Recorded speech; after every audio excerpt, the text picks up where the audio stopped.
Epístola de Paulo aos Romanos. Capítulo 1. Paulo, servo de Cristo Jesus, chamado para ser apóstolo, separado para o Evangelho de Deus, que ele, no passado, prometeu por meio dos profetas nas Escrituras Sagradas.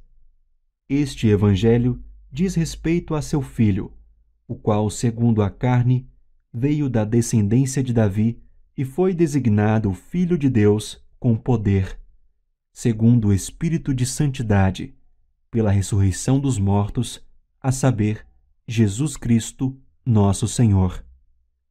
Por meio dele, viemos a receber graça e apostolado por amor do seu nome, para a obediência da fé entre todos os gentios. Entre esses se encontram também vocês que foram chamados para pertencerem a Jesus Cristo. A todos os amados de Deus que estão em Roma, chamados para ser santos.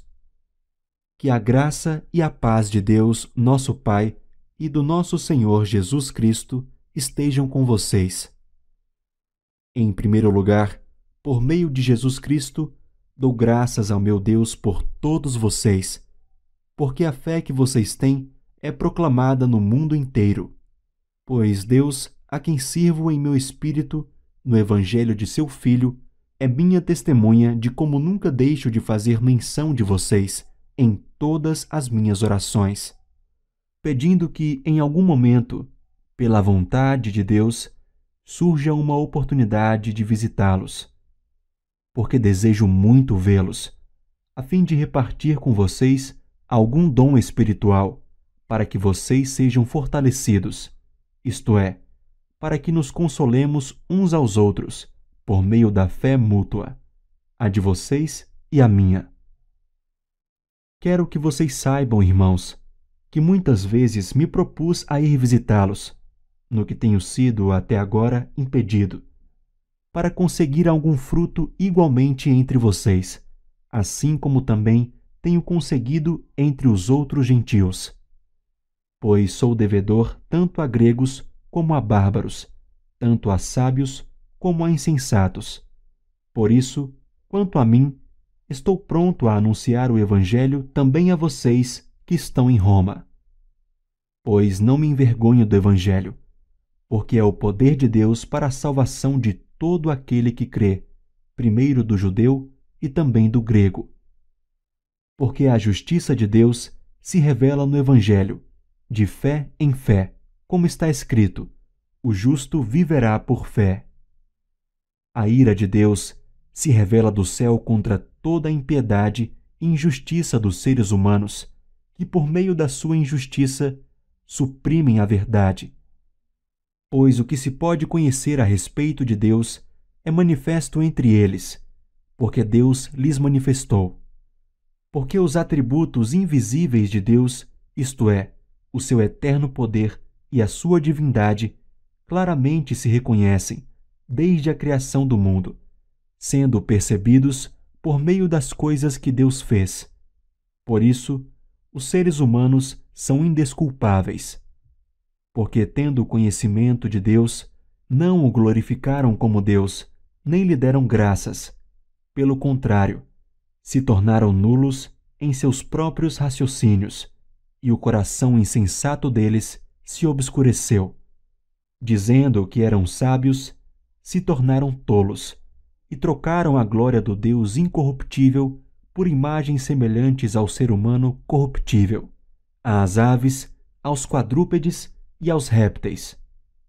Por isso, Deus os entregou à impureza, pelos desejos do coração deles, para desonrarem o seu corpo entre si. Eles trocaram a verdade de Deus pela mentira, adorando e servindo a criatura em lugar do Criador, o qual é bendito para sempre. Amém. Por causa disso, Deus os entregou a paixões vergonhosas, porque até as mulheres trocaram o modo natural das relações íntimas por outro, contrário à natureza.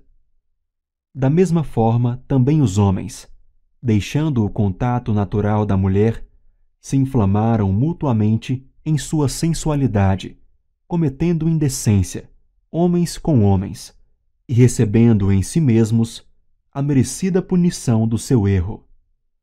E, por haverem desprezado o conhecimento de Deus, o próprio Deus os entregou a um modo de pensar reprovável, para praticarem coisas que não convêm. Estão cheios de todo tipo de injustiça, perversidade, avareza e maldade. Estão cheios de inveja, homicídio, discórdia, engano e malícia. São difamadores, caluniadores, inimigos de Deus, insolentes, arrogantes, orgulhosos, inventores de males, desobedientes aos pais, insensatos, desleais, sem afeição natural e sem misericórdia. Embora conheçam a sentença de Deus, de que os que praticam tais coisas são passíveis de morte, eles não somente as fazem, mas também aprovam os que as praticam. Carta de Paulo aos Romanos, capítulo 2. Por isso, você é indesculpável quando julga os outros, não importando quem você é, pois naquilo que julga o outro, você está condenando a si mesmo, porque pratica as mesmas coisas que condena. Bem sabemos que o juízo de Deus é segundo a verdade contra os que praticam tais coisas. E você que condena os que praticam tais coisas, mas faz o mesmo que eles fazem, pensa que conseguirá se livrar do juízo de Deus? Ou será que você despreza a riqueza da bondade, da tolerância e da paciência de Deus, ignorando que a bondade de Deus é que leva você ao arrependimento? Mas por ser teimoso e ter um coração impenitente, você acumula contra si mesmo ira, para o dia da ira e da revelação do justo juízo de Deus, que retribuirá a cada um segundo as suas obras. A vida eterna aos que, perseverando em fazer o bem, procuram glória, honra e incorruptibilidade. Mas ira e indignação para os egoístas, que desobedecem à verdade e obedecem à injustiça. Tribulação e angústia virão sobre todo aquele que faz o mal, ao judeu primeiro e também ao grego. Mas haverá glória, honra e paz para todo aquele que pratica o bem, ao judeu primeiro e também ao grego. Porque Deus não trata as pessoas com parcialidade. Assim, todos os que pecaram sem lei, também sem lei perecerão, e todos os que pecaram sob a lei serão julgados pela lei. Porque justos diante de Deus não são aqueles que somente ouvem a lei, mas os que praticam a lei é que serão justificados. Quando, pois, os gentios que não têm a lei fazem por natureza o que a lei ordena, eles se tornam lei para si mesmos, embora não tenham a lei.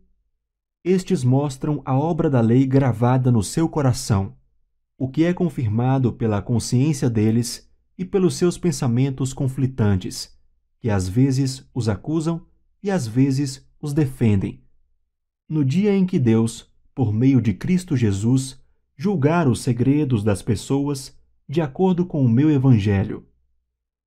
Mas se você diz que é judeu, confia na lei e se gloria em Deus, se você conhece a vontade de Deus e aprova as coisas excelentes, sendo instruído na lei, se você está convencido de que é guia dos cegos, luz dos que se encontram em trevas, instrutor de insensatos, mestre de crianças, tendo na lei a forma da sabedoria e da verdade, você, pois, que ensina os outros, não ensina a si mesmo? Você que prega que não se deve roubar, rouba. Você que diz que não se deve cometer adultério, adultera. Você que detesta ídolos, rouba os templos. Você que se gloria na lei, desonra a Deus pela transgressão da lei? Pois, como está escrito, o nome de Deus é blasfemado entre os gentios por causa de vocês. A circuncisão tem valor se você pratica a lei, mas se você é transgressor da lei, a sua circuncisão já se tornou incircuncisão. Portanto, se a incircuncisão observa os preceitos da lei, não será essa incircuncisão considerada como circuncisão? E se aquele que é incircunciso por natureza cumpre a lei, certamente ele julgará você que, embora tenha a letra da lei e a circuncisão, é transgressor da lei. Porque não é judeu quem o é apenas exteriormente, nem é circuncisão a que é somente na carne. Porém, judeu é aquele que o é interiormente, e a circuncisão é a do coração, pelo Espírito, não segundo a letra, e cujo louvor não procede de seres humanos, mas de Deus. Carta de Paulo aos Romanos, capítulo 3. Qual é então a vantagem do judeu? Ou qual a utilidade da circuncisão? Muita, sob todos os aspectos. Principalmente porque aos judeus foram confiados os oráculos de Deus. E então, se alguns não creram, será que a incredulidade deles anulará a fidelidade de Deus? De modo nenhum. Seja Deus verdadeiro e todo ser humano mentiroso, como está escrito: para que sejas justificado nas tuas palavras e venhas a vencer quando fores julgado. Mas se a nossa injustiça evidencia a justiça de Deus, que diremos? Seria Deus injusto por aplicar a sua ira? Falo em termos humanos. É claro que não. Do contrário, como Deus julgará o mundo? E se a minha mentira faz com que aumente a verdade de Deus para a sua glória, por que ainda sou condenado como pecador? E por que não dizemos, como alguns caluniosamente afirmam que o fazemos? Pratiquemos o que é mal, para que nos venha o que é bom. A condenação destes é justa. Que se conclui? Temos nós alguma vantagem? Não, de forma nenhuma. Pois já temos demonstrado que todos, tanto judeus como gregos, estão debaixo do pecado. Como está escrito: não há um justo, nenhum sequer. Não há quem entenda, não há quem busque a Deus. Todos se desviaram e juntamente se tornaram inúteis.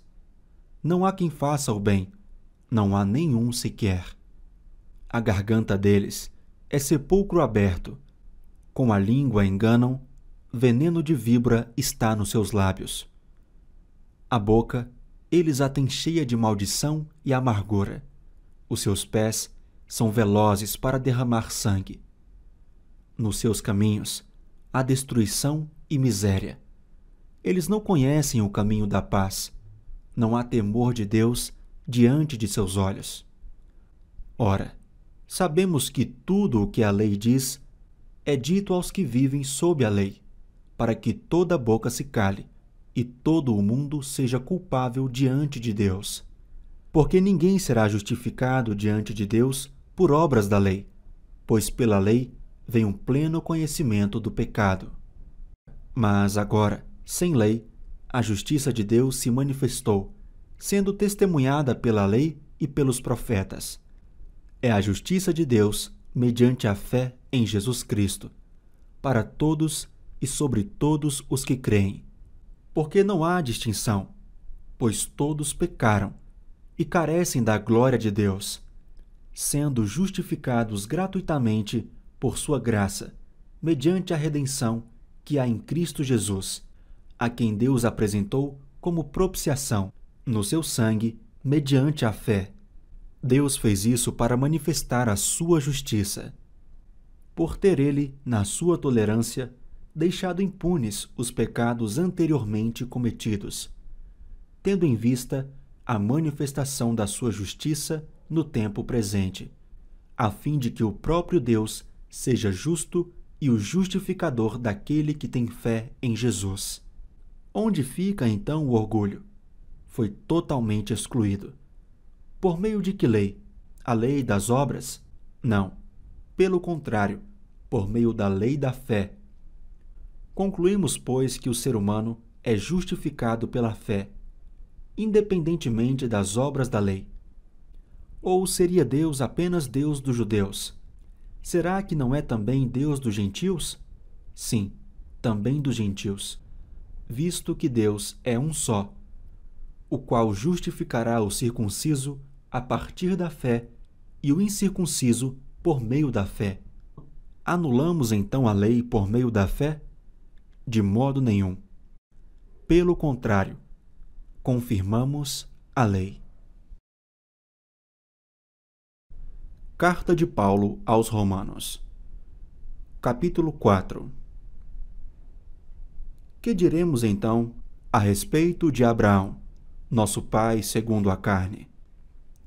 O que foi que ele conseguiu? Porque se Abraão foi justificado por obras, tem do que se orgulhar. Porém, não diante de Deus. Pois o que diz a Escritura? Ela diz: Abraão creu em Deus, e isso lhe foi atribuído para a justiça. Ora, para quem trabalha, o salário não é considerado como favor, mas como dívida. Mas para quem não trabalha, porém crê naquele que justifica o ímpio, a sua fé lhe é atribuída como justiça.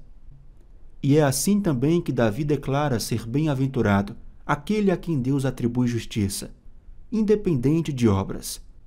Davi disse: Bem-aventurados aqueles cujas transgressões são perdoadas e cujos pecados são cobertos. Bem-aventurado aquele a quem o Senhor jamais atribuir pecado. Esta bem-aventurança vem apenas sobre os circuncisos, ou será que ela vem também sobre os incircuncisos? Porque dizemos: a fé foi atribuída a Abraão para a justiça. Como, pois, lhe foi atribuída? Estando ele já circuncidado ou sendo ainda incircunciso? Não foi no regime da circuncisão, mas quando ele ainda não havia sido circuncidado. E Abraão recebeu o sinal da circuncisão como selo da justiça da fé que teve quando ainda não havia sido circuncidado. E isto para que ele viesse ser o pai de todos os que creem, embora não circuncidados, a fim de que a justiça fosse atribuída também a eles. Ele é também pai da circuncisão, isto é, daqueles que não são apenas circuncisos, mas também andam nas pisadas da fé que teve Abraão, nosso pai, antes de ser circuncidado. A promessa de que seria herdeiro do mundo não veio a Abraão ou a sua descendência por meio da lei, e sim por meio da justiça da fé. Pois se os da lei é que são os herdeiros, anula-se a fé e cancela-se a promessa, porque a lei suscita a ira, mas onde não há lei, também não há transgressão.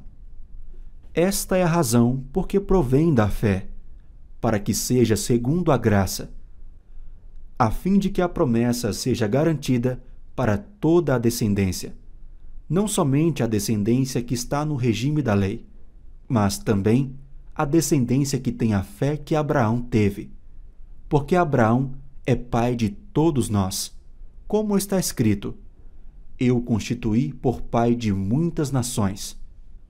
Diante daquele em quem Abraão creu, o Deus que vivifica os mortos e chama à existência as coisas que não existem.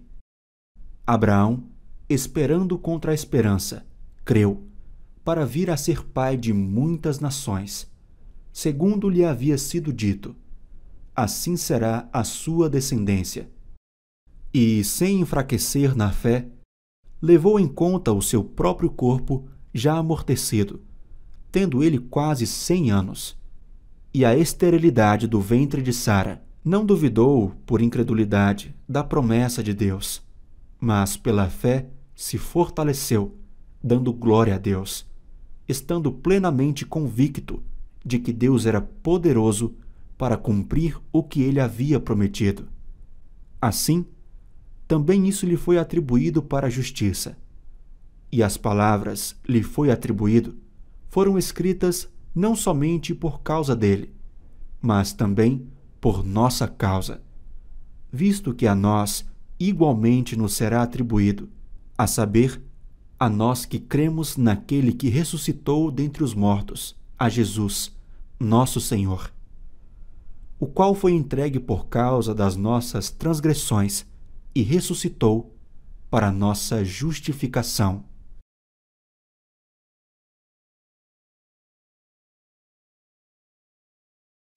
Carta de Paulo aos Romanos, capítulo 5. Justificados, pois, mediante a fé, temos paz com Deus, por meio do nosso Senhor Jesus Cristo, pelo qual obtivemos também acesso, pela fé, a esta graça, na qual estamos firmes, e nos gloriamos na esperança da glória de Deus. E não somente isto, mas também nos gloriamos nas tribulações, sabendo que a tribulação produz perseverança, a perseverança produz experiência, e a experiência produz esperança. Ora, a esperança não nos deixa decepcionados, porque o amor de Deus é derramado em nosso coração pelo Espírito Santo que nos foi dado, porque Cristo, quando nós ainda éramos fracos, morreu a seu tempo pelos ímpios. Dificilmente alguém morreria por um justo, embora por uma pessoa boa alguém talvez tenha coragem para morrer. Mas Deus prova o seu próprio amor para conosco pelo fato de Cristo ter morrido por nós quando ainda éramos pecadores. Logo, muito mais agora, sendo justificados pelo seu sangue, seremos por ele salvos da ira.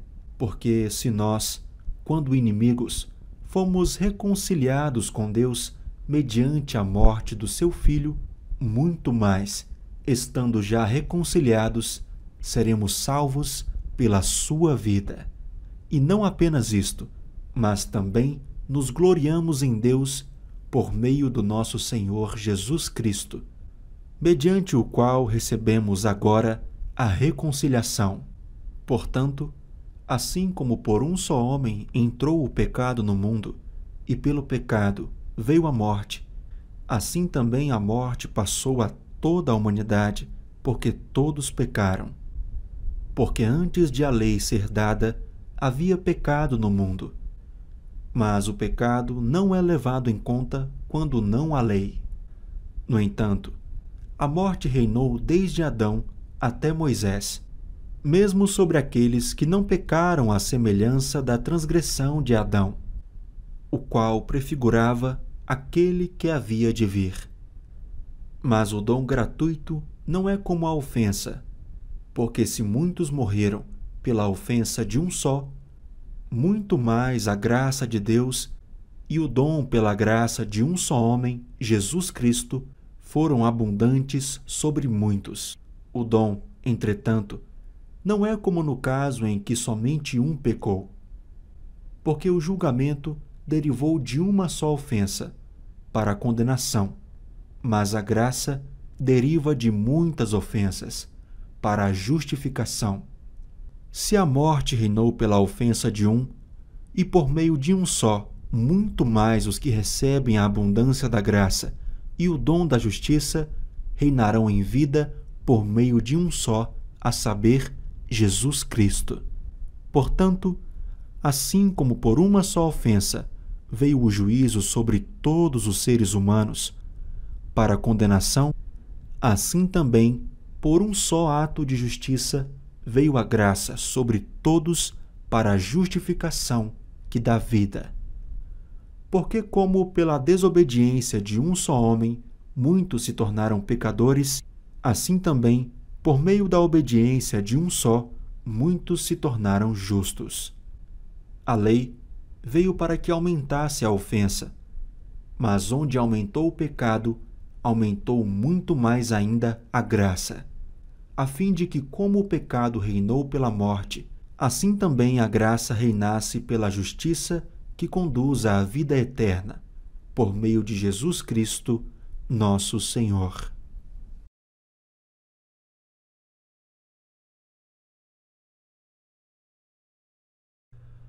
Carta de Paulo aos Romanos, capítulo 6. Que diremos então?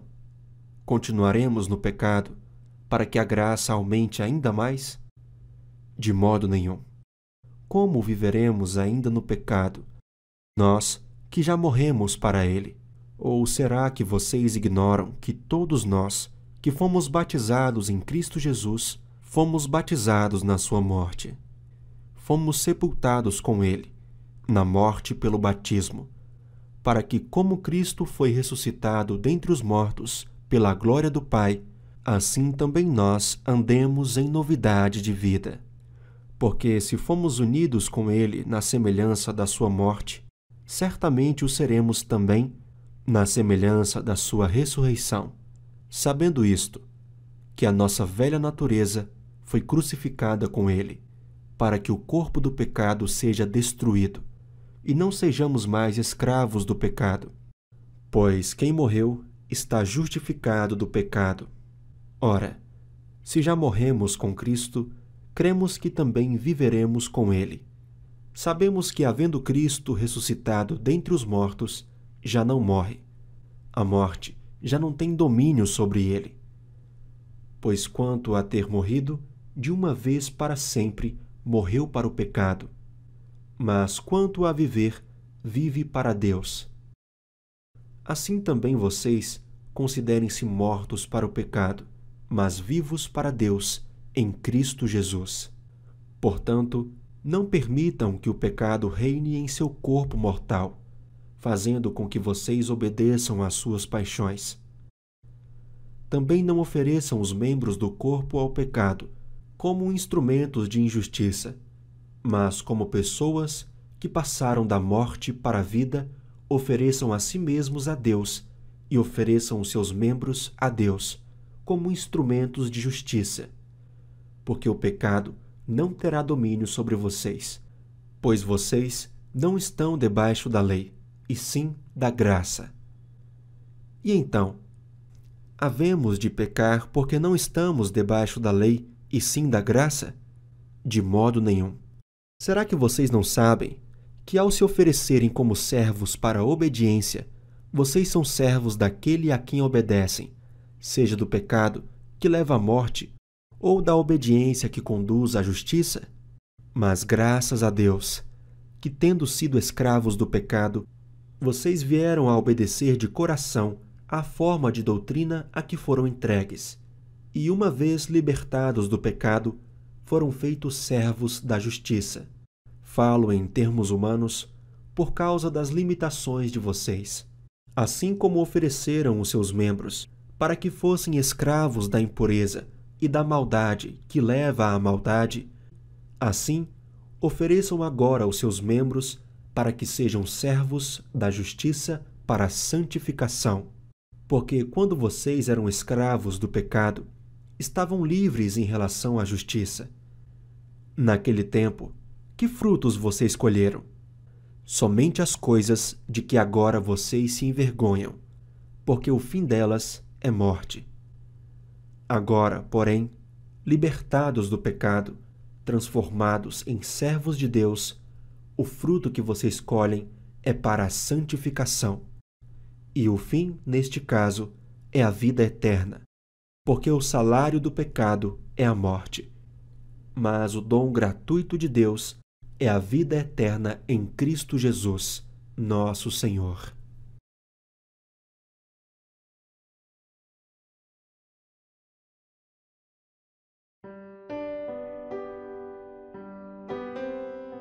Carta de Paulo aos Romanos, capítulo 7. Ou vocês não sabem, irmãos, pois falo aos que conhecem a lei, que a lei tem domínio sobre uma pessoa apenas enquanto ela está viva. Por exemplo, a mulher casada está ligada pela lei a seu marido enquanto ele vive. Mas se o marido morrer, ela ficará livre da lei conjugal, de modo que será considerada adúltera se enquanto o marido estiver vivo, ela se unir com outro homem.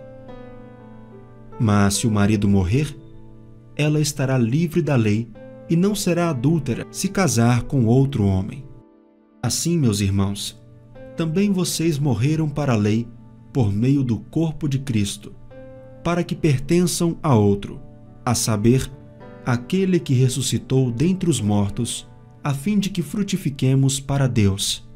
Porque quando vivíamos segundo a carne, as paixões pecaminosas, despertadas pela lei, operavam em nossos membros, a fim de frutificarem para a morte. Agora, porém, estamos livres da lei, pois morremos para aquilo a que estávamos sujeitos, para que sirvamos de maneira nova, segundo o Espírito, e não da maneira antiga, segundo a letra. Que diremos então? Que a lei é pecado? De modo nenhum. Mas eu não teria conhecido o pecado a não ser por meio da lei. Porque eu não teria conhecido a cobiça, se a lei não tivesse dito, não cobice. Mas o pecado, aproveitando a ocasião dada pelo mandamento, despertou em mim todo tipo de cobiça. Porque, sem lei, o pecado está morto. Houve um tempo em que, sem a lei, eu vivia. Mas quando veio o mandamento, o pecado reviveu e eu morri. E verifiquei que o mandamento que me havia sido dado para a vida, esse se tornou mandamento para a morte. Porque o pecado, aproveitando a ocasião dada pelo mandamento, me enganou, e por meio do mandamento me matou. Assim, a lei é santa e o mandamento é santo, justo e bom. Então aquilo que é bom se tornou morte para mim? De modo nenhum. Pelo contrário, o pecado, para mostrar-se como pecado, por meio de uma coisa boa, causou-me a morte, a fim de que pelo mandamento o pecado mostrasse toda a sua força de pecado. Porque bem sabemos que a lei é espiritual. Eu, porém, sou carnal, vendido à escravidão do pecado.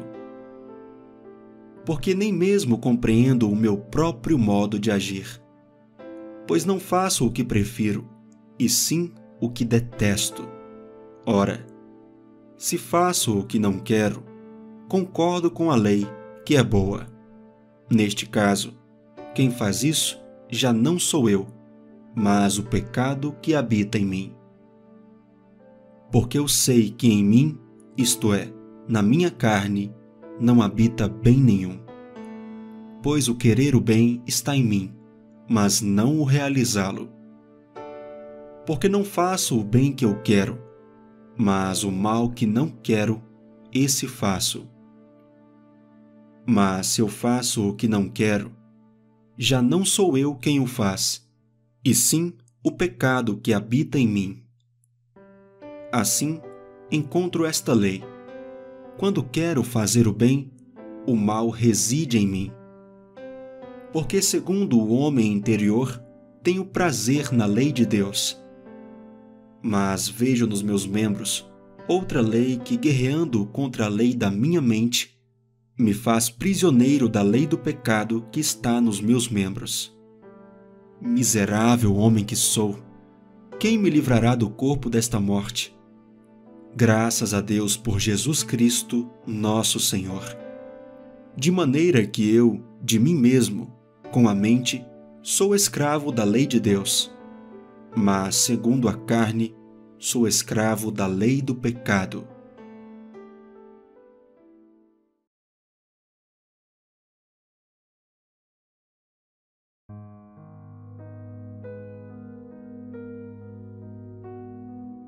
Carta de Paulo aos Romanos, capítulo 8. Agora, pois, já não existe nenhuma condenação para os que estão em Cristo Jesus. Porque a lei do Espírito da vida, em Cristo Jesus, livrou você da lei do pecado e da morte. Porque aquilo que a lei não podia fazer, por causa da fraqueza da carne, isso Deus fez, enviando o seu próprio Filho em semelhança de carne pecaminosa e no que diz respeito ao pecado. E assim, Deus condenou o pecado na carne, a fim de que a exigência da lei se cumprisse em nós, que não vivemos segundo a carne, mas segundo o Espírito.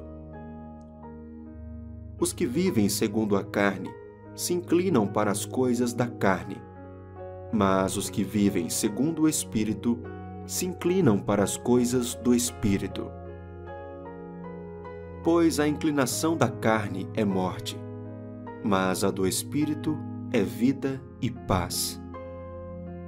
Porque a inclinação da carne é inimizade contra Deus, pois não está sujeita à lei de Deus, nem mesmo pode estar.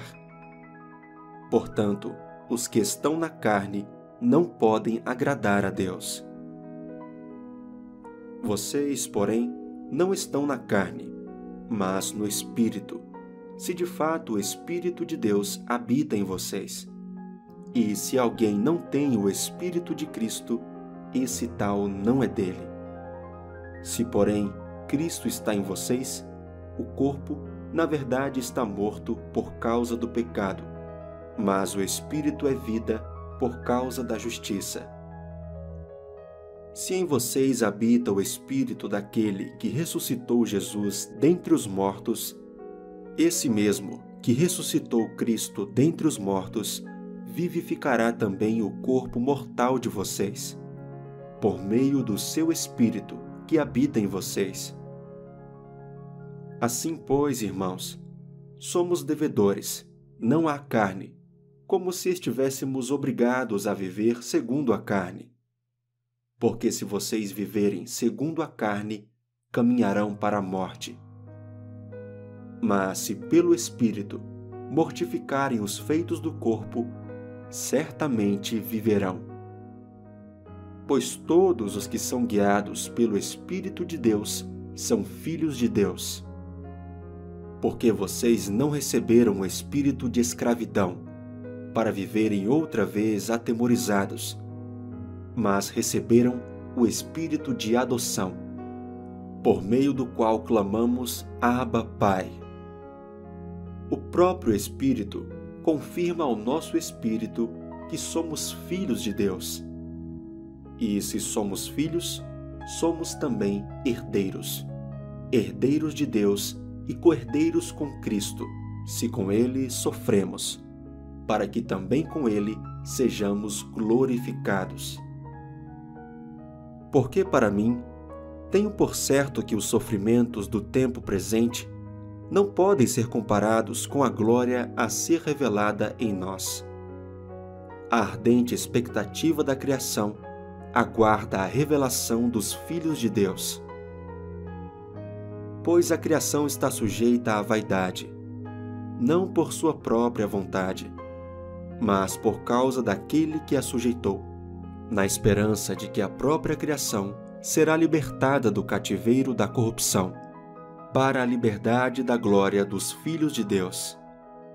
Porque sabemos que toda a criação, a um só tempo, geme e suporta angústias até agora. E não somente ela, mas também nós, que temos as primícias do Espírito, igualmente gememos em nosso íntimo, aguardando a adoção de filhos, a redenção do nosso corpo. Porque na esperança fomos salvos. Ora, esperança que se vê não é esperança, pois quem espera o que está vendo? Mas se esperamos o que não vemos, com paciência o aguardamos. Da mesma maneira também o Espírito nos ajuda em nossa fraqueza, porque não sabemos orar como convém, mas o próprio Espírito intercede por nós com gemidos inexprimíveis. E aquele que sonda os corações sabe qual é a mente do Espírito, porque intercede pelos santos de acordo com a vontade de Deus. Sabemos que todas as coisas cooperam para o bem daqueles que amam a Deus, daqueles que são chamados segundo o seu propósito. Pois aqueles que Deus de antemão conheceu, Ele também predestinou, para serem conformes à imagem de seu Filho, a fim de que ele seja o primogênito entre muitos irmãos. E aos que predestinou, a esses também chamou. E aos que chamou, a esses também justificou. E aos que justificou, a esses também glorificou. Que diremos então à vista destas coisas? Se Deus é por nós, quem será contra nós? Aquele que não poupou o seu próprio Filho, mas por todos nós o entregou, será que não nos dará graciosamente com ele todas as coisas? Quem intentará acusação contra os eleitos de Deus? É Deus quem os justifica. Quem os condenará? É Cristo Jesus quem morreu, ou melhor, quem ressuscitou, o qual está à direita de Deus e também intercede por nós. Quem nos separará do amor de Cristo? Será a tribulação, ou a angústia, ou a perseguição, ou a fome, ou a nudez, ou o perigo, ou a espada? Como está escrito: por amor de ti, somos entregues à morte continuamente. Fomos considerados como ovelhas para o matadouro. Em todas as coisas, porém, somos mais que vencedores por meio daquele que nos amou. Porque eu estou bem certo de que nem a morte, nem a vida, nem os anjos, nem os principados, nem as coisas do presente, nem do porvir, nem os poderes, nem a altura, nem a profundidade, nem qualquer outra criatura poderá nos separar do amor de Deus que está em Cristo Jesus, nosso Senhor.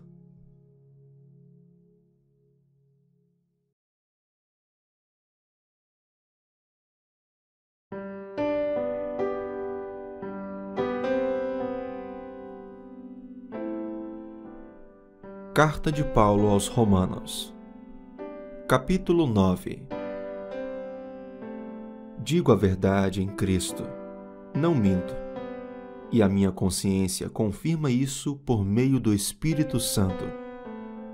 Sinto grande tristeza e tenho incessante dor no coração, porque eu mesmo desejaria ser amaldiçoado, separado de Cristo, por amor de meus irmãos, meus compatriotas segundo a carne. São israelitas, a eles pertence a adoção, assim como a glória, as alianças, a promulgação da lei, o culto e as promessas. Deles são os patriarcas, e também deles descende o Cristo, segundo a carne, o qual é sobre todos Deus bendito para sempre. Amém. E não pensemos que a palavra de Deus falhou, porque nem todos os de Israel são de fato israelitas. Nem por serem descendentes de Abraão são todos filhos. Pelo contrário, por meio de Isaque será chamada a sua descendência. Isto é, não são os filhos da carne que são filhos de Deus, mas os filhos da promessa é que são contados como descendência. Porque a palavra da promessa é esta: por esse tempo voltarei e Sara terá um filho. E isto não aconteceu somente com ela, mas também com Rebeca, ao conceber de um só, de Isaque, nosso pai. E os gêmeos ainda não eram nascidos, nem tinham feito o bem ou o mal, para que o propósito de Deus, quanto à eleição, prevalecesse, não por obras, mas por aquele que chama. Quando foi dito a Rebeca: o mais velho será servo do mais moço, como está escrito: amei Jacó, porém desprezei Esaú. Que diremos então? Que Deus é injusto? De modo nenhum. Pois ele diz a Moisés: terei misericórdia de quem eu tiver misericórdia, e terei compaixão de quem eu tiver compaixão. Assim, pois, isto não depende de quem quer ou de quem corre, mas de Deus, que tem misericórdia. Porque a Escritura diz a Faraó: foi para isto mesmo que eu o levantei, para mostrar em você o meu poder e para que o meu nome seja anunciado em toda a terra. Logo, Deus tem misericórdia de quem quer e também endurece a quem Ele quer. Mas você vai me dizer: por que Deus ainda se queixa? Pois quem pode resistir à sua vontade? Mas quem é você, caro amigo, para discutir com Deus? Será que o objeto pode perguntar a quem o fez: por que você me fez assim? Será que o oleiro não tem direito sobre a massa, para do mesmo barro fazer um vaso para a honra e outro para a desonra? Que diremos se Deus, querendo mostrar a sua ira e dar a conhecer o seu poder, suportou com muita paciência os vasos de ira, preparados para a destruição, a fim de que também desse a conhecer as riquezas da sua glória nos vasos de misericórdia, que de antemão preparou para a glória. Estes vasos somos nós, a quem também chamou, não só dentre os judeus, mas também dentre os gentios. Como também diz em Oséias: chamarei de meu povo ao que não era meu povo, e de amada à que não era amada. E no lugar em que lhes foi dito: vocês não são o meu povo, ali mesmo serão chamados filhos do Deus vivo. Mas Isaías clama a respeito de Israel: ainda que o número dos filhos de Israel seja como a areia do mar, o remanescente é que será salvo. Porque o Senhor cumprirá sua palavra sobre a terra de forma plena e em breve. Como Isaías já disse: se o Senhor dos Exércitos não nos tiver deixado descendência, nós nos teríamos tornado como Sodoma e semelhantes a Gomorra. Que diremos então? Que os gentios que não buscavam a justificação vieram a alcançá-la, a saber, a justificação que decorre da fé, e que Israel, que buscava a lei de justiça, não chegou a atingir essa lei? Por quê? Porque não a buscou pela fé, mas como que por obras. Tropeçaram na pedra de tropeço, como está escrito: eis que ponho em Sião uma pedra de tropeço e rocha de ofensa, e aquele que nela crê não será envergonhado.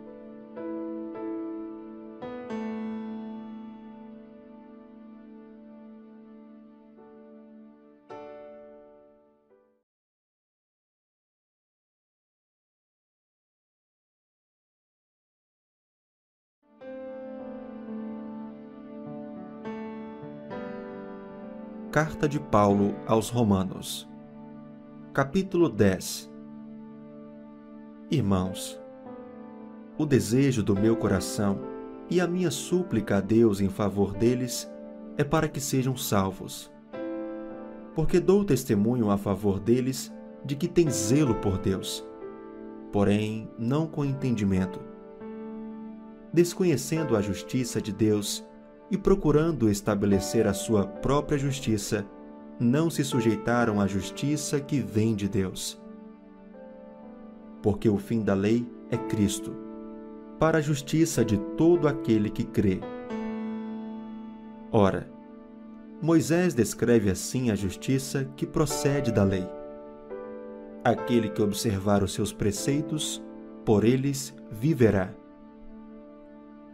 Mas a justiça que procede da fé afirma o seguinte: não pergunte em seu coração quem subirá ao céu, isto é, para trazer Cristo lá do alto, ou quem descerá ao abismo, isto é, para levantar Cristo dentre os mortos. Porém, o que se diz? A palavra está perto de você, na sua boca e no seu coração, isto é, a palavra da fé que pregamos. Se com a boca você confessar Jesus como Senhor e em seu coração crer que Deus o ressuscitou dentre os mortos, você será salvo.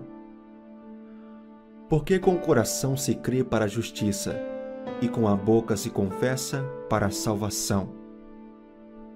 Pois a Escritura diz: todo aquele que nele crê não será envergonhado. Porque não há distinção entre judeu e grego, uma vez que o mesmo é o Senhor de todos, rico para com todos os que o invocam. Porque todo aquele que invocar o nome do Senhor será salvo. Como, porém, invocarão aquele em quem não creram? E como crerão naquele de quem nada ouviram? E como ouvirão, se não há quem pregue? E como pregarão, se não forem enviados? Como está escrito: quão formosos são os pés dos que anunciam coisas boas. Mas nem todos obedeceram ao Evangelho, pois Isaías diz: Senhor, quem creu em nossa pregação? E assim, a fé vem pelo ouvir, e o ouvir pela palavra de Cristo. Mas pergunto, será que eles não ouviram? É claro que sim. A voz deles se espalhou por toda a terra, e as palavras deles alcançaram os confins do mundo. Pergunto mais, será que isso não chegou ao conhecimento de Israel? Moisés já dizia: eu farei com que vocês fiquem com ciúmes de um povo que não é nação. Por meio de gente insensata, eu os provocarei a ira. E Isaías é tão ousado que diz: fui achado pelos que não me procuravam, revelei-me aos que não perguntavam por mim. Quanto a Israel, porém, diz: todo o dia estendi as mãos a um povo desobediente e rebelde.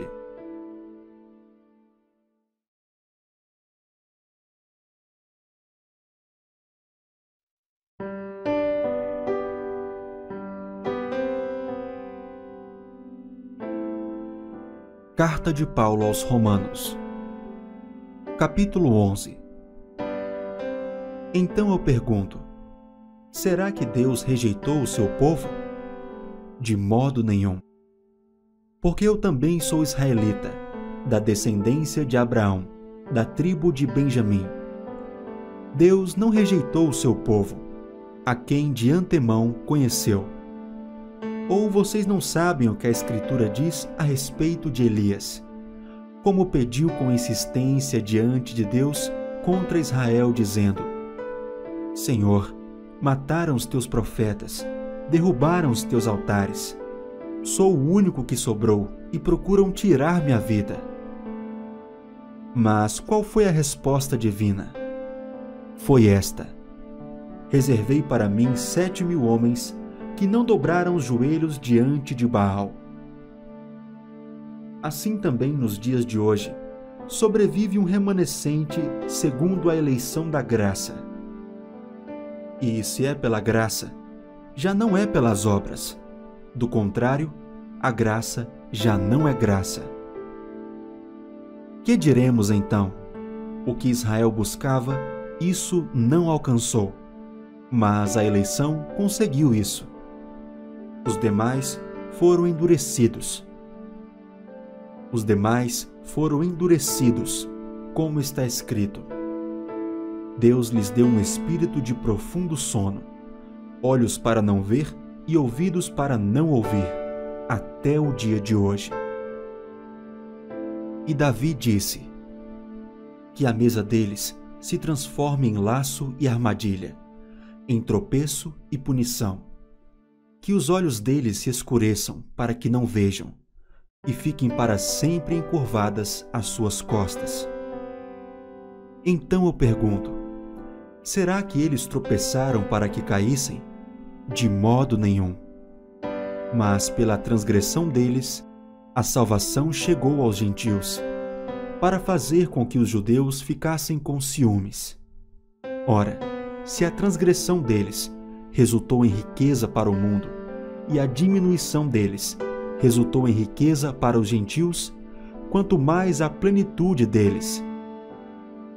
Dirijo-me a vocês que são gentios. Visto que eu sou apóstolo dos gentios, glorifico o meu ministério, para ver se de algum modo posso fazer com que os do meu povo fiquem com ciúmes e alguns deles se salvem.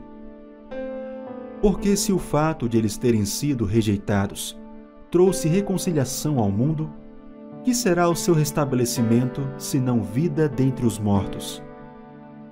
E se forem santas as primícias da massa, igualmente será santa a sua totalidade. Se for santa a raiz, também os ramos o serão. Se, porém, alguns dos ramos foram quebrados, e você, sendo oliveira brava, foi enxertado no meio deles e se tornou participante da raiz e da seiva da oliveira, não se glorie contra os ramos. Mas se você se gloriar, lembre que não é você que sustenta a raiz, mas é a raiz que sustenta você. Então você dirá: alguns ramos foram quebrados para que eu fosse enxertado. Correto. Eles foram quebrados por causa da incredulidade, mas você continua firme mediante a fé. Não fique orgulhoso, mas tema. Porque se Deus não poupou os ramos naturais, também não poupará você. Considere, pois, a bondade e a severidade de Deus. Para com os que caíram, severidade. Mas para com você, a bondade de Deus, desde que você permaneça nessa bondade. Do contrário, também você será cortado. Eles também, se não permanecerem na incredulidade, serão enxertados, pois Deus é poderoso para os enxertar de novo. Pois se você foi cortado daquela que, por natureza, era uma oliveira brava e contra a natureza foi enxertado numa oliveira boa, quanto mais esses, que são ramos naturais, serão enxertados na sua própria oliveira. Porque não quero, irmãos, que vocês ignorem este mistério, para que não fiquem pensando que são sábios. Veio um endurecimento em parte a Israel, até que tenha entrado a plenitude dos gentios. E assim, todo Israel será salvo, como está escrito: o libertador virá de Sião, e afastará de Jacó as impiedades. Esta é a minha aliança com eles, quando eu tirar os seus pecados. Quanto ao Evangelho, eles são inimigos por causa de vocês. Mas quanto à eleição, amados por causa dos patriarcas. Porque os dons e a vocação de Deus são irrevogáveis. Porque assim como no passado, vocês foram desobedientes a Deus, mas agora alcançaram misericórdia à vista da desobediência deles, assim também estes agora foram desobedientes, para que também eles alcancem misericórdia à vista da que foi concedida a vocês. Porque Deus encerrou todos na desobediência, a fim de mostrar a sua misericórdia a todos. Ó profundidade da riqueza, tanto da sabedoria como do conhecimento de Deus! Quão inexplicáveis são os seus juízos, e quão insondáveis são os seus caminhos! Pois quem conheceu a mente do Senhor? Ou quem foi o seu conselheiro? Ou quem primeiro deu alguma coisa a Deus para que isso lhe seja restituído? Porque dele e por meio dele e para ele são todas as coisas. A ele seja a glória para sempre. Amém.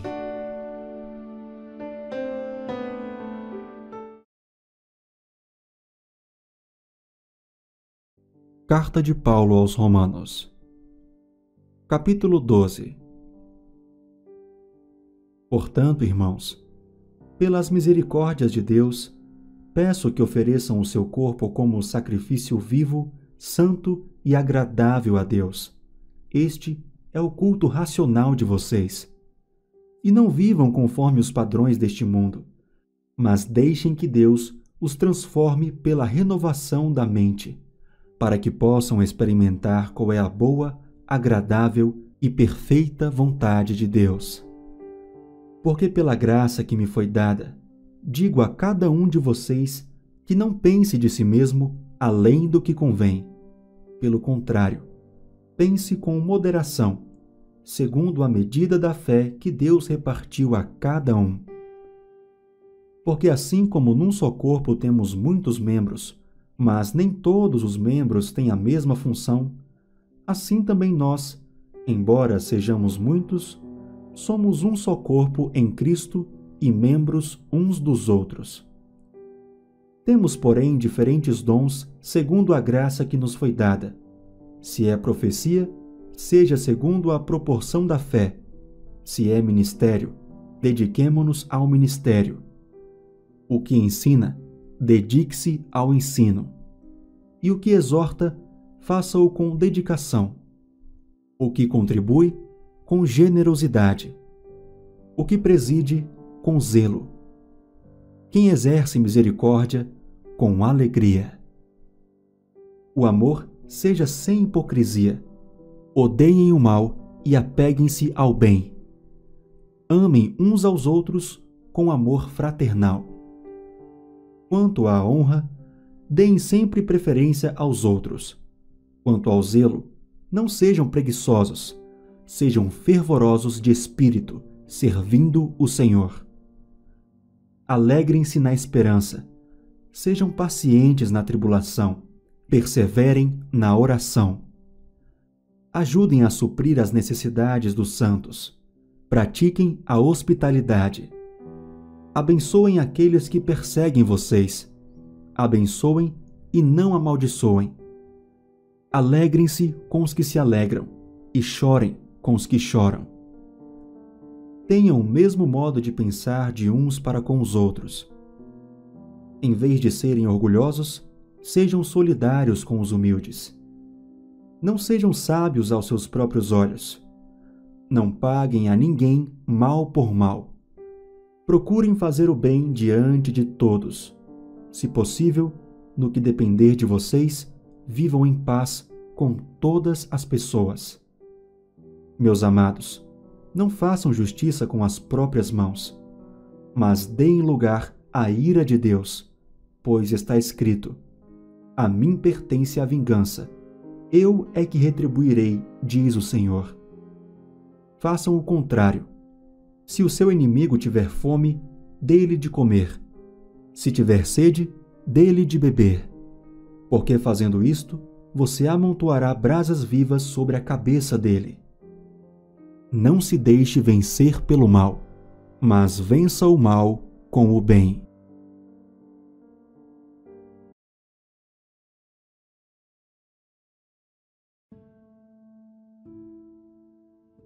Carta de Paulo aos Romanos, capítulo 13. Que todos estejam sujeitos às autoridades superiores, porque não há autoridade que não proceda de Deus, e as autoridades que existem foram por ele instituídas.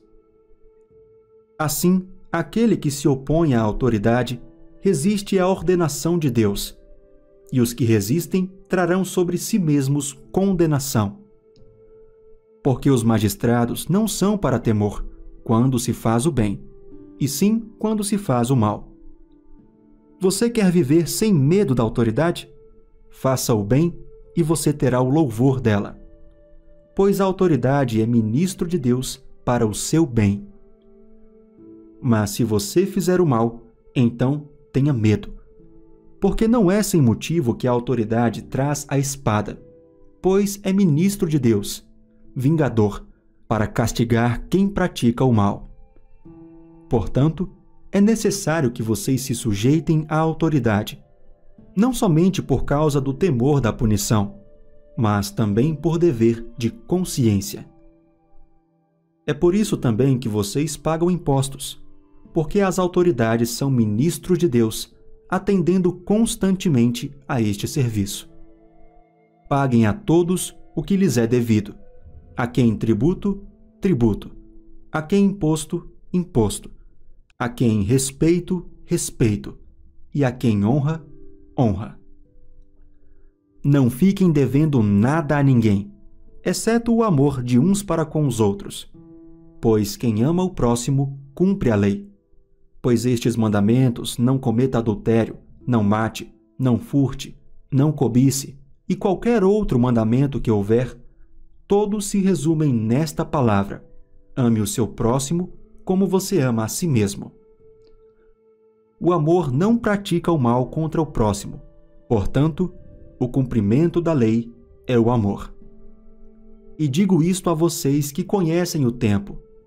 Já é hora de despertarem do sono, porque a nossa salvação está agora mais perto do que quando no princípio cremos. Vai alta a noite, e o dia vem chegando. Deixemos, pois, as obras das trevas e revistamo-nos das armas da luz. Vivamos dignamente, como em pleno dia, não em orgias e bebedeiras, não em imoralidades e libertinagem, não em discórdias e ciúmes, mas revistam-se do Senhor Jesus Cristo e não façam nada que venha a satisfazer os desejos da carne.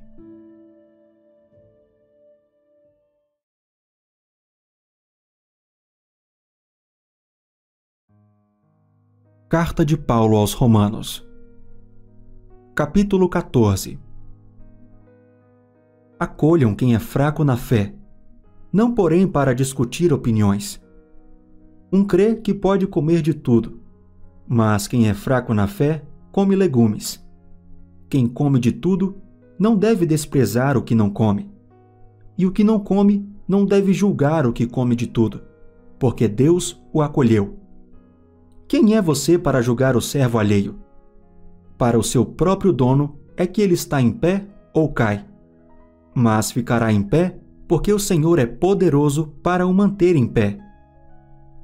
Alguns pensam que certos dias são mais importantes do que os demais, mas outros pensam que todos os dias são iguais.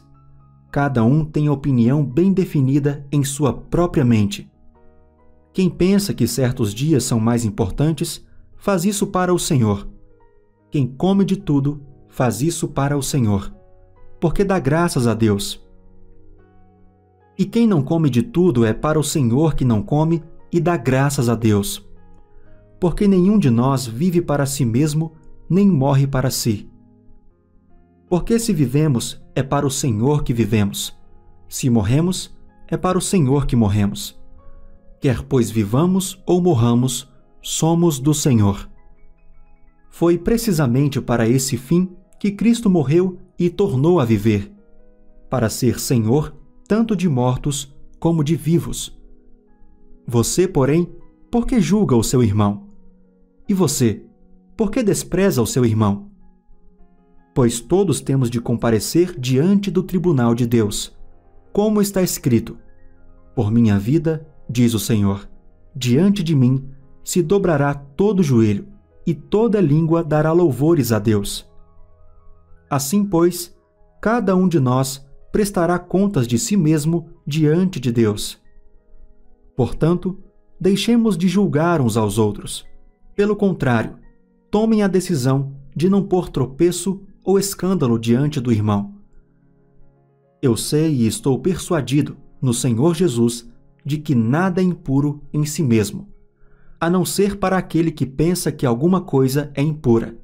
Para esse é impura. Se o seu irmão fica triste por causa do que você come, você já não anda segundo o amor. Não faça perecer, por causa daquilo que você come, aquele por quem Cristo morreu.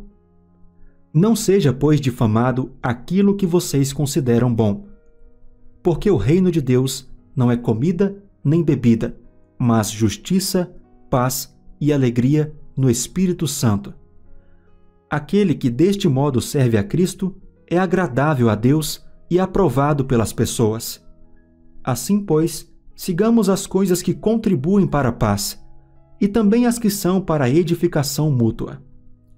Não destrua a obra de Deus por causa de comida. Todas as coisas, na verdade, são puras, mas não é bom quando alguém come algo que causa escândalo.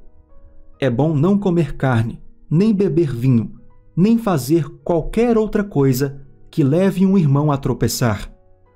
A fé que você tem, guarde-a para você mesmo diante de Deus. Bem-aventurado é aquele que não se condena naquilo que aprova. Mas aquele que tem dúvidas é condenado se comer, pois o que ele faz não provém de fé, e tudo o que não provém de fé é pecado.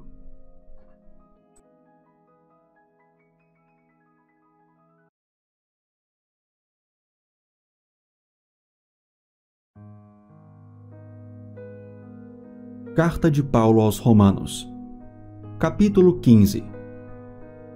Ora, nós que somos fortes na fé, temos de suportar as debilidades dos fracos e não agradar a nós mesmos. Portanto, cada um de nós agrade ao próximo no que é bom para a edificação. Porque também Cristo não agradou a si mesmo.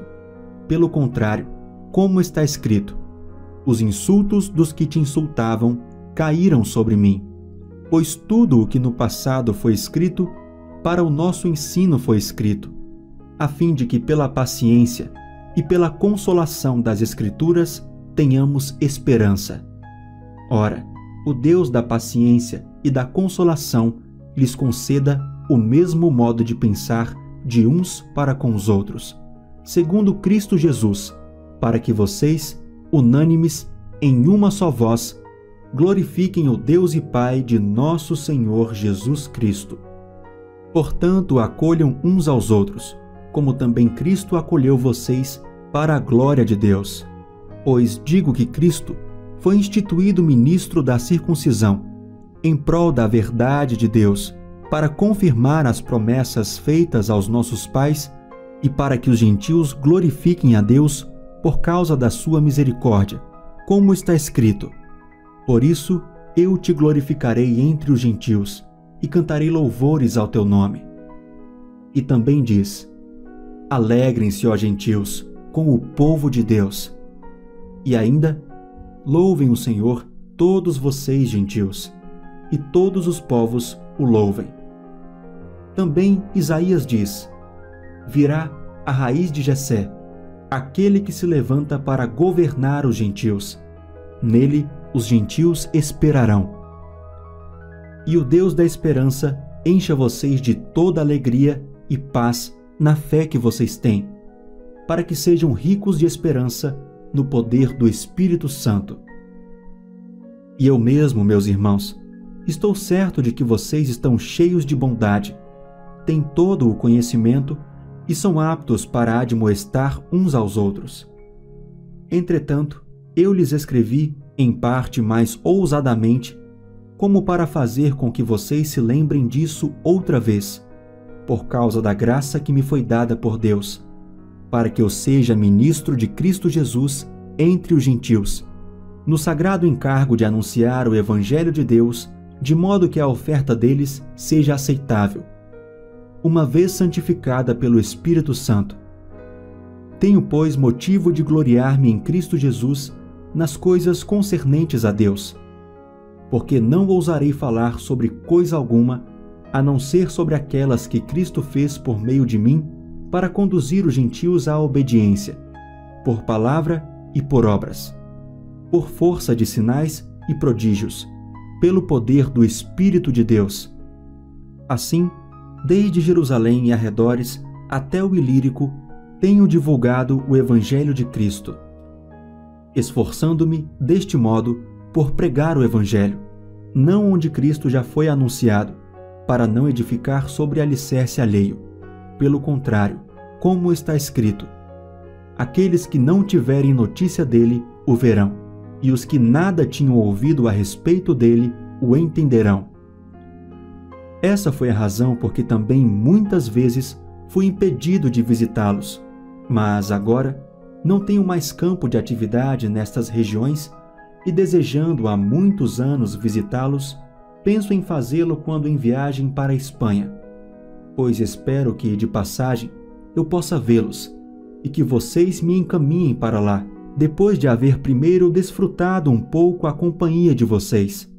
Mas agora estou de partida para Jerusalém, a serviço dos santos, porque a Macedônia e a Acaia resolveram levantar uma coleta em benefício dos pobres dentre os santos que vivem em Jerusalém. Isto lhes pareceu bem e de fato lhes são devedores. Porque se os gentios têm sido participantes dos valores espirituais dos judeus, devem também servi-los com bens materiais. Tendo, pois, concluído isto, e havendo-lhes consignado este fruto, irei à Espanha, passando por aí. E bem sei que, ao visitá-los, irei na plenitude da bênção de Cristo. Irmãos, por nosso Senhor Jesus Cristo, e também pelo amor do Espírito, peço que lutem juntamente comigo nas orações a Deus a meu favor, para que eu me veja livre dos rebeldes que vivem na Judéia, e que este meu serviço em Jerusalém seja bem aceito pelos santos. Isto para que, pela vontade de Deus, eu chegue à presença de vocês com alegria e possa ter algum descanso na companhia de vocês. E o Deus da paz esteja com todos vocês. Amém.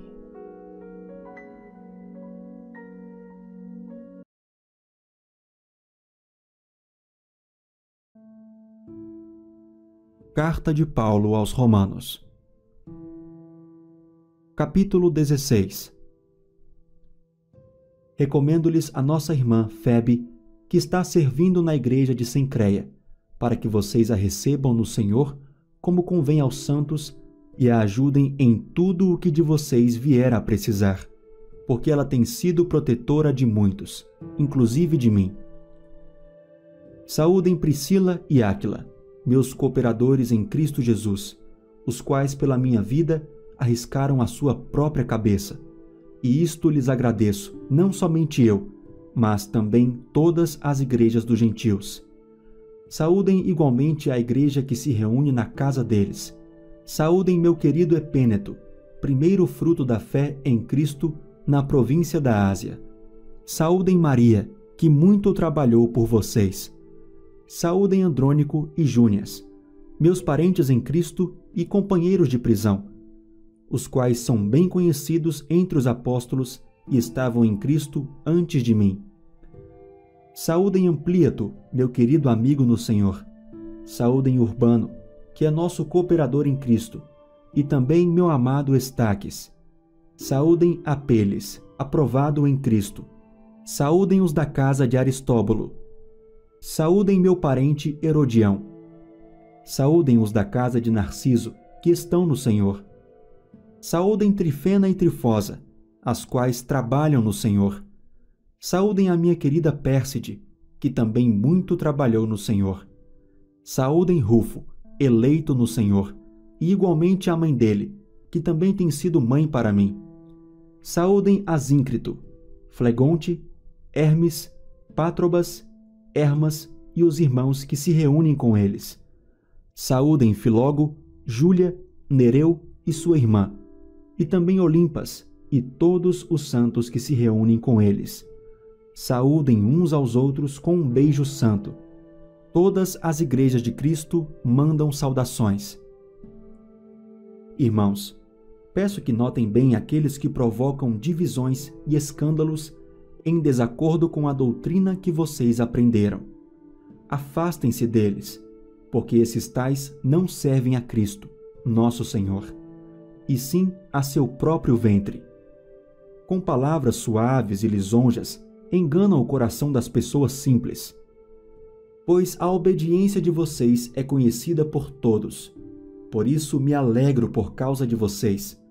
Quero que sejam sábios no que diz respeito ao bem e simples no que diz respeito ao mal. E o Deus da paz, em breve, esmagará Satanás debaixo dos pés de vocês. A graça de nosso Senhor esteja com vocês. Timóteo, meu cooperador, manda saudações, assim como Lúcio, Jason e Sosípatro, meus parentes. Eu, Tércio, que escrevi esta carta, mando saudações no Senhor. Gaio, meu hospedeiro, e de toda a igreja, manda saudações. Também mandam saudações Erasto, tesoureiro da cidade. A graça de nosso Senhor Jesus Cristo esteja com todos vocês. Amém. Ora, ao Deus que é poderoso para confirmar vocês segundo o meu evangelho e a pregação de Jesus Cristo, conforme a revelação do mistério guardado em silêncio desde os tempos eternos e que agora tornou-se manifesto e foi dado a conhecer por meio das Escrituras proféticas, segundo o mandamento do Deus eterno, para a obediência da fé entre todas as nações, a este Deus único e sábio seja dada glória, por meio de Jesus Cristo, para sempre. Amém.